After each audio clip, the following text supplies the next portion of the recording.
통해서 이루어질 하나님의 나라. 내가 아니라 디모데를 통해서 확장될 하나님의 나라를 보았기 때문에 지금의 비난을 두려워하지 않고 데려다가 할례를 행한 거 아닙니까? 왜 그렇게 바보같이 삽니까?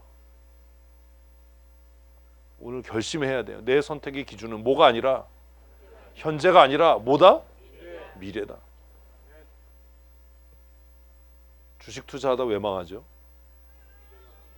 미래를 못 봐서 그런 거예요. 미래 가치를 보는 거예요. 사람을 만나는데 왜 실패하지요? 그 사람이 미래 가치를 못 보는 거예요. 고미자 권사님은 미래에 가치가 있는 사람인가요? 딱딱우리? 스스로 생각해야 되는 거예요. 나는 뭐가 있는 사람인가? 미래의 가치가 있는 사람이에요. 좀 무시당하면 어때요? 지금보다 더 나은 삶을 살 건데요. 바보들은 지금 자존심 상하고 지금 무시당했고 이거 가지고 싸우는, 왜 나 무시해? 뭐. 네가 뭔데 나한테 그래? 네가 다 해먹어라.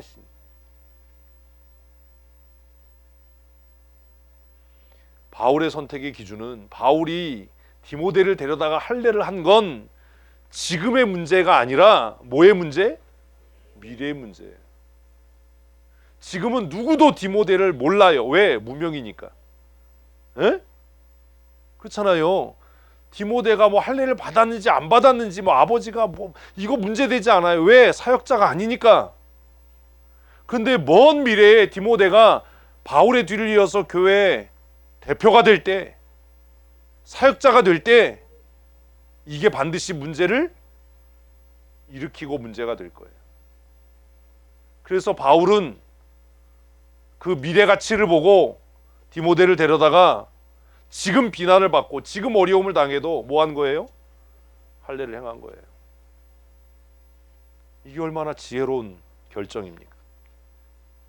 현재를 보고 선택하면 망합니다. 우리나라 그래서 맨날 길 뜯는 거잖아요. 10년 앞을 못 보는 거잖아요. 현재를 보고 결정하면 후회해요. 이제 우리 예배당 들어가면 그럴 거 아니에요. 아, 목사님 반도 안 차는데 왜 이렇게 크게 지었어요? 그 좀 지나면 또 그 사람이 또 그래요. 이럴 줄 알았으면 크게 질 걸 알았어. 질 걸 그랬어요. 우리의 선택의 기준, 나의 선택의 기준은 뭐냐? 현재가 아니라 무엇을 바라볼 수 있는? 미래의 가치를 볼 수 있는, 개인적으로 생각하면 하나님의 나라의 영광을 볼 수 있는. 지금 출세하고 돈 버는 게 무슨 의미가 있습니까? 죽어서 지옥 가면 끝나는 건데. 아, 젊어서 저 사람 출세해서 정말 열심히 성실하게 살아서 성공해서 무슨 의미가 있어요? 뭐가 없는데? 미래의 가치가 없잖아요. 하나님의 나라의 소망이 없잖아요. 좋은 직장, 빠르게 출세하고 승진하고 진급했다고 그게 정말 복이냐? 수단과 방법을 가리지 않고 교회가 양쪽으로 갑자기 증대됐다고 그게 정말 복이냐? 그래서 바울은 선교에만 열정이 있었던 사람이 아니라 탁월한 안목이 있었던 사람, 정말 지혜로웠던 사람, 무엇을 바라볼 수 있는? 미래를 바라볼 수 있는 사람이었다. 그 3절이 참 대단한 거예요. 4절은 더 웃겨요. 3절에 디모데 데려다가 뭐 했다고요? 할례 행했어요. 4절 읽습니다. 여러 성으로 다녀갈 때 예루살렘의 사도와 장로들이 작정한 규례를 그들에게. 뭔 얘기예요? 돌아다니면서 그런 거예요. 디모데는 정작 할례를 자기 손으로 하고 다니면서, 야, 할례 받을 필요 없어. 우상의 제물 목매달아 죽인 것 피만 먹지 마, 이러고 다닌 거예요. 그럼 자기 행동하고 지금 4절이 뭐예요? 모순이잖아요. 왜 사도행전은 이렇게 쓰지요? 아니 자기는 이 반 유대인 반 이방인인 디모데를 데려다가 자기 손으로 뭐하고 할례 받게 하고 돌아다니면서 뭐라고 그래요? 야, 이방인으로 예수 믿은 사람 할례할 필요 없어. 우상의 제물 먹지 말고 목매달아 죽인 거 먹지 말고 피만 안 먹으면 돼. 이러고 다닌 거예요. 4절은. 사도와 장로들이 작정한 규례. 그게 그거잖아요. 이방인들에게 할례를 강요해서 무거운 짐을 지우지 마라. 그거 가르쳤어요. 그건 3절하고 4절이 뭐야 이게? 왜 이런 거예요? 왜 이런 거예요? 아니 좀 아까 얘기했잖아 다. 정신을 교회 올 때 머리를 갖고 와. 머리를 왜 그런 거예요?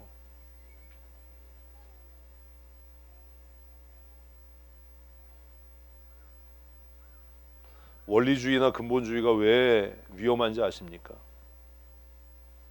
지혜가 없는 지식이 왜 위험한지 아십니까? 교회에서도 문제 만드는 사람이요, 어떤 사람이냐 하면 뭐는 있는데 꼴랑한 지식은 있는데 뭐가 없어요? 지혜가 없어요. 자기가 지혜가 없다는 걸 몰라요. 그래서 자기가 아는 지식으로 얘기하는, 내 생각에는 그건 네 생각이라니까 자꾸. 지식이 능력을 발휘하는 건 지혜에 의해서 사용될 때입니다. 아무리 좋은 공구 갖다 줘 보세요. 그걸 활용할 수 있는 지혜가 없으면 사람만 잡지요. 우리는 지식을 얻으려고 평생 애를 써요. 대학 들어가는 것도 지식을 얻으려고 가는 거지, 지혜를 얻기 위해서 가는 건 아니잖아요.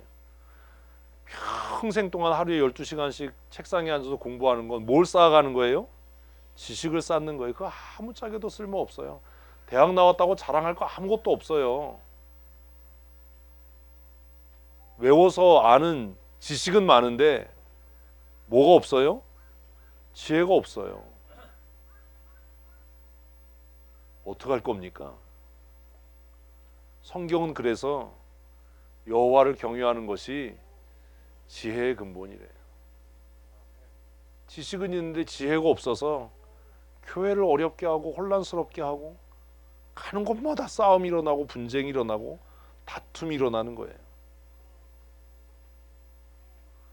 자, 4절은 뭐예요? 원칙이에요. 나 이분들이 진짜 실망스럽게. 4절은 뭐예요? 원칙이에요. 3절은 뭐예요? 적용이에요. 이 원칙이 왜 3절처럼 적용되는지는 뭐가 있어야 이해가 돼요? 지혜가 있어야 이해가 돼요. 4절은 뭐고요? 지식이고요. 3절은 지혜예요. 에라이. 지혜가 없는 사람들은 이 상황 되면 뭐라 그러는지 아세요? 목사님 그때는 왜 그렇게 해놓고 왜 지금은 이렇게 해요? 이 소리하고 따져요. 눈 동그랗게 뜨고. 자기가 뭐가 없다는 걸 몰라요? 지혜가 없다는 걸 몰라요. 그래서 성경은 뭐라고 얘기하면 지식은 사람을 교만하게 하는 것이고 다툼을 일으키는 것뿐이지, 이건 원칙이에요. 4절은 누가 정한? 교회가 정한. 이거 잘 들으셔야 돼요. 4절은 뭐라고요? 공교회가 정한 대중적인 원칙이에요. 그런데 이 원칙은 모든 사람에게 똑같이 적용되는 게 아니에요. 그러면 상황윤리냐, 상황 논리냐, 상황에 따라 달라지는 거냐가 아니라 이 원칙을 어떻게 해야 된다? 지혜롭게 적용해야 된다. 말은 쉽지요. 근데 왜 그렇게 지혜롭지 못하십니까? 왜 자꾸 교회에서 분란을 일으킵니까? 왜 자꾸 싸움을 만듭니까? 그래서 지식 없는 사람이 차라리 나아요.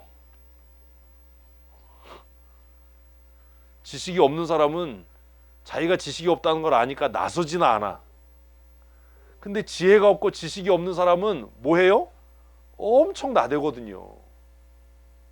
일마다 나서요. 그래서 일마다 망쳐요. 뭐 가지고? 지식을 가지고 하니까 뭐가 이해가 안 돼요? 지혜가 이해가 안 되는 거예요. 이해가 안 돼. 그래서 계속 똑같은 얘기하고 사람 진을 빼고 짜증나게 하고, 그래서 결국은 싸워요. 3절은 뭐예요? 4절은 뭐예요? 원칙이 되니까 그냥 공교회가 대중적으로 정한 원칙. 그런데 디모데는 엄격하게 말하면 이방인도 아니고 유대인도 아니고, 엄마는 유대인으로 개종한 기독교인이고 아버지는 헬라인이고, 그럼 이 경우에는 할례를 해야 되나요? 말아야 되나요? 에라, 여태까지 이해를 못했네. 답은 뭐예요? 지혜롭게 하세요. 지혜롭게 하세요.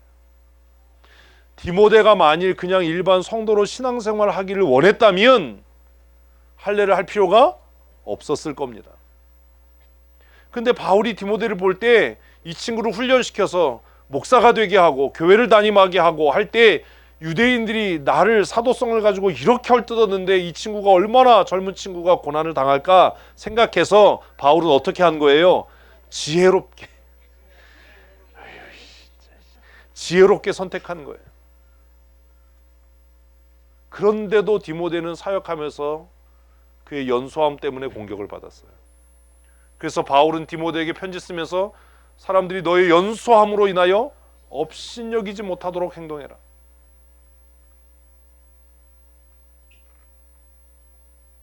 연소함은 시간이 지나면 해결이 되죠. 반쪽 유대인인 건 어떻게 해결을 합니까?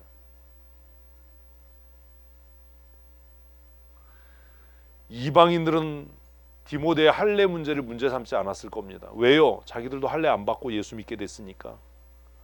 이걸 가지고 계속 시비거리를 만들 사람은 유대인들밖에 없잖아요. 그 유대인들의 입을 닫게 할 수 있는 유일한 방법은, 쉬운 방법은 디모데를 할례받게 하는 거예요. 얼마나 지혜로운 선택이에요.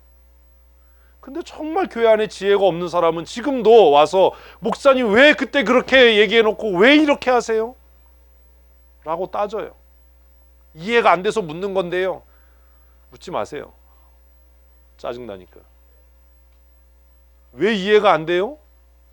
지혜가 없으니까요.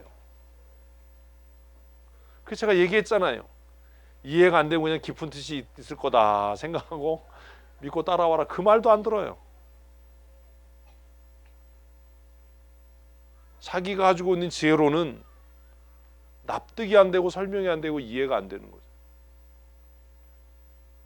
왜 그러냐 하면 자기가 훌륭하다라고 하는 착각 속에 살기 때문입니다.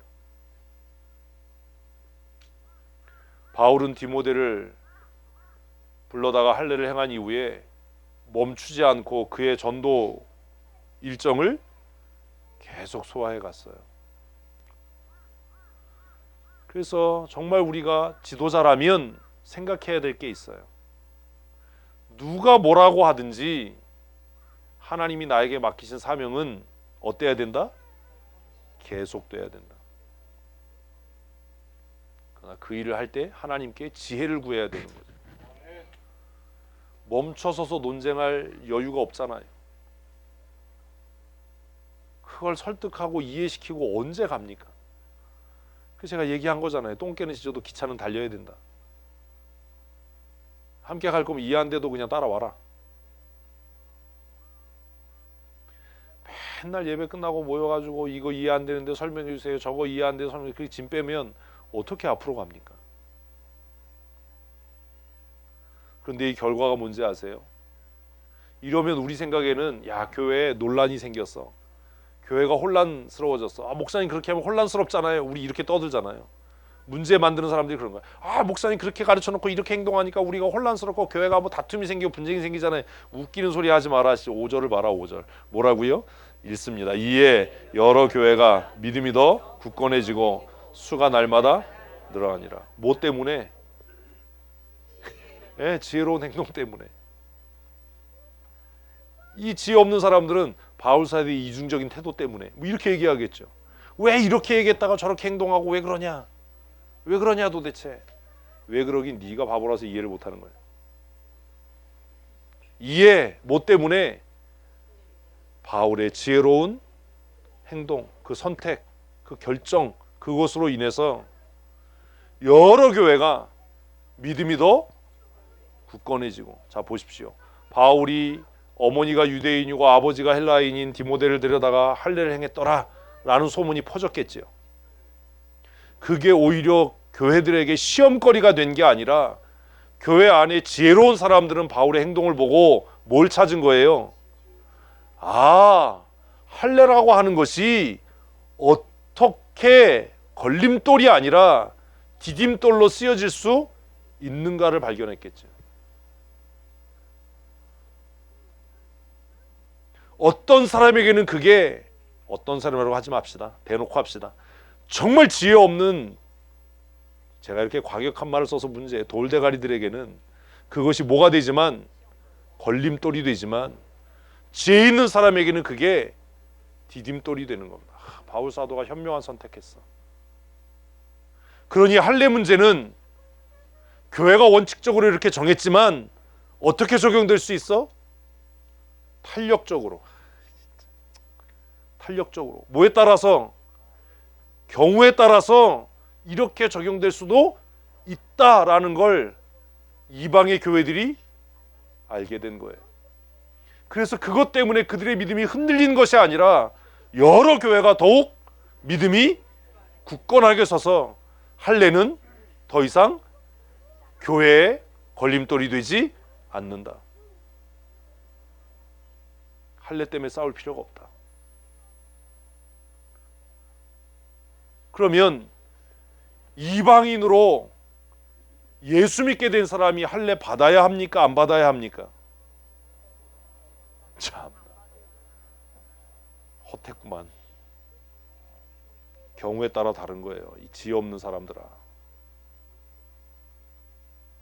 그게 뭐가 되면, 권리되면 받음이 되는 거고, 걸림이 되지 않는다면 받을 필요가 없는 거고, 그거 가지고 싸울 필요가 없다.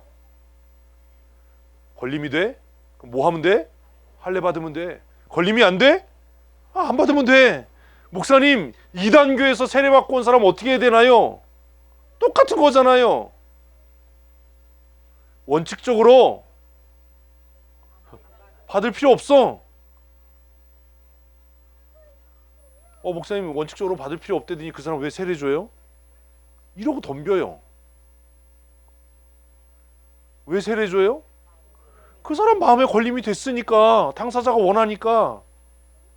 당사자가 원하는데 그걸 붙잡고 받을 필요 없어요 라고 설득할 필요가 뭐가 있어요? 불편하세요? 그럼 세례 받으세요. 불편하지 않으세요? 그럼 안 받으셔도 돼요. 그게 무슨 문제가 되냐? 그걸 가지고 뭘 목사님 이걸 어떻게 해야 되나요? 와서 묻고 따지고. 에휴.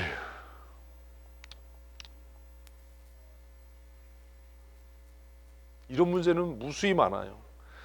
목사님 저 사람이 아직도 술 담배 안 끊었는데 어떻게 하면 돼요? 어떻게 하면 돼요? 걸림이 되면 지가 끊겠지. 걸림이 안 되면 그대로 살겠지. 걸림이 안 되는 건 뭐예요? 제가 웃으면서 그러잖아요. 걸림이 안 된다는 건 술잔을 앞에 놓고 하나님 좋은 음식 주셔서 감사합니다 이렇게 기도할 수 있으면 네 양심에 걸림이 안 되는 거예요. 걸림이 안 되는 건 담배 피다가 나를 만나도 그거 막 숨겨서 끄지 않으면 걸림이 안 되는 거야. 그럴 수 있는 강심장은 별로 없을걸. 혹시 또 그럴지도 모르지. 목사님도 한 대 하시겠어요? 이런 걸로 시끄럽게 하지 마라. 그러니 지식을 얻으려고 애쓰지 말고 하나님께 뭘 구하라고요? 지혜를 구하십시오. 무언가 우리가 선택할 때 현재의 관점에서가 아니라 뭘 보고? 미래의 가치를 보고 선택하십시다. 우리가 예배당을 짓는 것도 현재를 위한 것이 아니라 더 나은 미래를 위한 것 아닙니까? 그래서 우리 교회 표 중에 하나가 더 나은 미래를 열어가는 교회 아닙니까? 다투고 싸우고 갈등하더라도 그것이 현재 문제를 해결하기 위한 것이 아니라 더 나은 미래를 만들어가는 과정이었으면 좋겠습니다. 살아가면서 어떻게 부부싸움 안 합니까? 부부가 싸우지요. 그런데 바보들은 뭘로 싸워요? 현재 문제로 싸워요. 지혜로운 사람들은 이 싸움이 무엇을 위한, 더 나은 미래를 위한 싸움이 되게 하겠지요.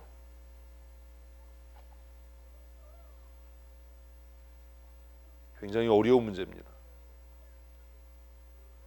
현재를 위해 갈등하지 마시고 더 나은 미래를 열어가는 하나님의 사람들이 되십시다. 바울은 교회의 미래, 하나님의 나라의 미래, 선교의 미래를 바라보고 현재 능력 있는 사람이 아니라 칭찬받는 디모데를 자신의 동역자로 택했고, 지금의 문제가 아니라 더 나은 미래 가치를 바라보고 그를 데려다가 할례를 행하는 지혜로운 선택을 했던 것을 오늘 우리는 본문에서 만나게 됩니다.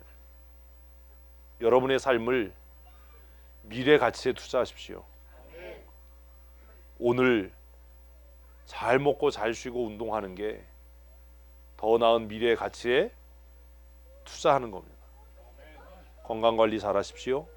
그리고 하나님께로부터 무엇을? 지혜를 구하십시오. 성경을 읽을 때 성경의 지식을 얻으려고 하지 말고 하나님이 주시는 지혜를 얻는 믿음의 사람 되시기를 축복합니다. 기도하시겠습니다. 하나님, 짧은 시간 말씀을 함께 나누었습니다. 우리는 현재를 바라보고 현재를 위해 결정하고 선택함으로 똑같은 실수를 반복하는 어리석은 죄인들입니다.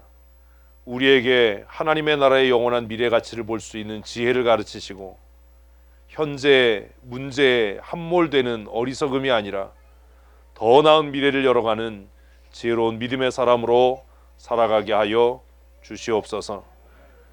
교회의 머리 되신 우리 구주 예수 그리스도의 크신 은혜와 아버지 하나님의 크고 놀라우신 사랑하심과 성령님의 교통하심이여 날마다 승리케 하시는 역사하심이 오늘 주 앞에 나와 기쁨으로 예배하고 하나님의 말씀을 마음에 새기고 미래의 가치를 위해 날마다 하나님께 지혜를 구하여 승리하는 삶 살아가기로 다짐하는 사랑하는 성도들 머리머리 위에와 그들의 삶과 그들의 가정과 그들이 경영하며 출입하는 모든 일터와 사업장 위에 영원토록 함께 있을지어다.